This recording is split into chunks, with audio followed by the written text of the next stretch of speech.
श्रीमद्भागवत महापुराण प्रथम स्कंद अध्याय 16 परीक्षित की दिग्विजय तथा धर्म और पृथ्वी का संवाद। सूत जी कहते हैं, शौनक जी, पांडवों के महाप्रयाण के पश्चात भगवान के परम भक्त राजा परीक्षित श्रेष्ठ ब्राह्मणों की शिक्षा के अनुसार पृथ्वी का शासन करने लगे। उनके जन्म समय ज्योतिषियों ने उनके संबंध में जो कुछ कहा था, वास्तव में वे सभी महान गुण उनमें विद्यमान थे। उन्होंने उत्तर की पुत्री इरावती से विवाह किया। उससे उन्होंने जन्मजय आदि 4 पुत्र उत्पन्न किए तथा कृपाचार्य को आचार्य बनाकर उन्होंने गंगा के तट पर 3 अश्वमेध यज्ञ किए, जिसमें ब्राह्मणों को पुष्कल दक्षिणा दी गई। उन यज्ञों में देवताओं ने प्रत्यक्ष रूप में प्रकट होकर अपना भाग ग्रहण किया था। एक बार दिग्विजय करते समय उन्होंने देखा कि शूद्र के रूप में कलयुग राजा का वेश धारण करके एक गाय और बैल के जोड़े को ठोकरों से मार रहा है। तब उन्होंने उसे बलपूर्वक पकड़कर दंड दिया। शौनक जी ने पूछा, महाभाग्यवान सूत जी, दिग्विजय के समय महाराज परीक्षित ने कलयुग को दंड देकर ही क्यों छोड़ दिया, मार क्यों नहीं डाला? क्योंकि राजा का वेश धारण करने पर भी तो वह अधम शूद्र ही जिसने गाय को लात से मारा था। यदि यह प्रसंग भगवान श्री कृष्ण की लीला से अथवा उसके चरण कमलों के मकरंद रस का पान करने वाले रसिक महानुभावों से संबंध रखता हो तो अवश्य कहिए। दूसरी व्यर्थ की बातों से क्या लाभ? उनमें तो आयु व्यर्थ नष्ट होती है। प्यारे सूत जी, जो लोग चाहते हैं मोक्ष परंतु अल्पायु के कारण मृत्यु से ग्रस्त हो रहे हैं, उनके कल्याण के लिए भगवान यम का आह्वान करके उन्हें यहाँ शांति कर्म में नियुक्त कर दिया गया है। जब तक यमराज यहाँ इस कर्म में नियुक्त हैं, तब तक किसी की मृत्यु नहीं होगी। मृत्यु से ग्रस्त मनुष्य लोक के जीव भी भगवान की सुधा तुल्य लीला कथा का पान कर सकें, इसलिए महर्षियों ने भगवान यम को यहाँ बुलाया है। एक तो थोड़ी आयु और दूसरे कम समझ। ऐसी अवस्था में संसार के मंदभाग्य विषयी पुरुषों की आयु व्यर्थ ही बीती जा रही है, नींद में रात और व्यर्थ के कामों में दिन। सूत जी ने कहा, जिस समय राजा परीक्षित कुरुजांगल देश में सम्राट के रूप में निवास कर रहे थे, उस समय उन्होंने सुना कि मेरी सेना द्वारा सुरक्षित साम्राज्य में कलयुग का प्रवेश हो गया है। इस समाचार से उन्हें दुख तो अवश्य हुआ, परंतु यह सोचकर कि युद्ध करने का अवसर हाथ लगा, वे उतने दुखी नहीं हुए। इसके बाद युद्धवीर परीक्षित ने धनुष हाथ में ले लिया। वे श्याम वर्ण के गुणों से जुते हुए सिंह की ध्वजा वाले सुसज्जित रथ पर सवार होकर दिग्विजय करने के लिए नगर से बाहर निकल पड़े। उस समय रथ, हाथी, घोड़े और पैदल सेना उनके साथ साथ चल रही थी। उन्होंने भद्राश्व, केतुमाल, भारत, उत्तर कुरु और किम पुरुष आदि सभी वर्षों को जीतकर वहां के राजाओं से भेंट ली। उन्हें उन देशों में सर्वत्र अपने पूर्वज महात्माओं का सुयश सुनने को मिला। उस यशोगान से पद पद पर भगवान श्री कृष्ण की महिमा प्रकट होती थी। इसके साथ ही उन्हें यह भी सुनने को मिलता था कि भगवान श्री कृष्ण ने अश्वत्थामा के ब्रह्मास्त्र की ज्वाला से किस प्रकार उनकी रक्षा की थी। यदुवंशी और पांडवों में परस्पर कितना प्रेम था तथा पांडवों की भगवान श्री कृष्ण में कितनी भक्ति थी। जो लोग उन्हें ये चरित्र सुनाते, उन पर महाराज राजा परीक्षित बहुत प्रसन्न होते, उनके नेत्र प्रेम से खिल उठते। वे बड़ी उदारता से उन्हें बहुमूल्य वस्त्र और मणियों के हार उपहार में देते। वे सुनते ही भगवान श्री कृष्ण ने प्रेम परवश होकर पांडवों के सारथी का काम किया, उसके सभासद बने, यहाँ तक कि उनके मन के अनुसार काम करके उनकी सेवा भी की। उनके सखा तो थे ही, दूत भी बने। वे रात को शस्त्र ग्रहण करके वीरासन से बैठ जाते और शिविर का पहरा देते। उनके पीछे पीछे चलते, स्तुति करते थे, प्रणाम करते। इतना नहीं, अपने प्रेमी पांडवों के चरणों में उन्होंने सारे जगत को झुका दिया। जब परीक्षित की भक्ति भगवान श्री कृष्ण के चरण कमलों में और भी बढ़ जाती है, इस प्रकार वे दिन दिन पांडवों के आचरण का अनुसरण करते हुए दिग्विजय कर रहे थे। उन्हीं दिनों उनके शिविर से थोड़ी ही दूर पर आश्चर्यजनक घटना घटी। वह मैं आपको सुनाता हूँ। धर्म बैल का रूप धारण करके एक पैर से घूम रहा था। एक स्थान पर उसे गाय के रूप में पृथ्वी मिली। पुत्र की मृत्यु से दुखी नहीं, माता के समान उसके नेत्रों से आंसुओं के झरने झर रहे थे।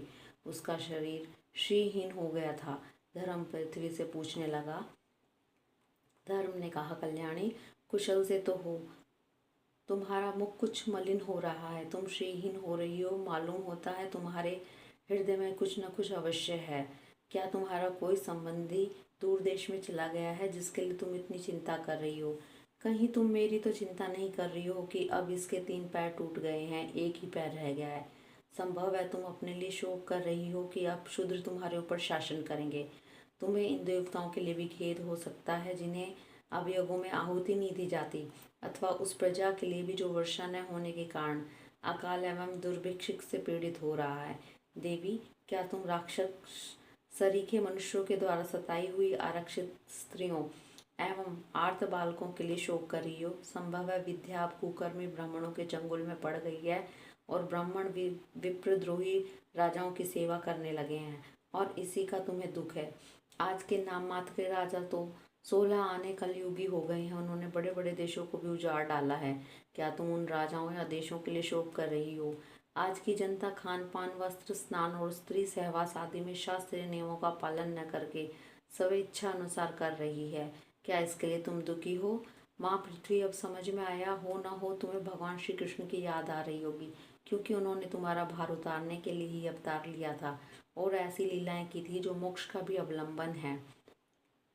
अब उनकी लीला संवरण कर लेने पर उनके परित्याग से तुम दुखी हो रही हो। देवी, तुम तो धन रत्नों की खान हो। तुम अपने कलेश का कारण जिससे तुम इतनी दुर्बल हो गई हो मुझे बताओ। मालूम होता है कि बड़े बड़े बलवानों को भी हरा देने वाले काल ने, देवताओं के द्वारा वंद ने तुम्हारे सौभाग्य को छीन लिया। पृथ्वी ने कहा, धर्म, तुम मुझसे जो कुछ पूछ रहे हो वो सब स्वयं जानते हो।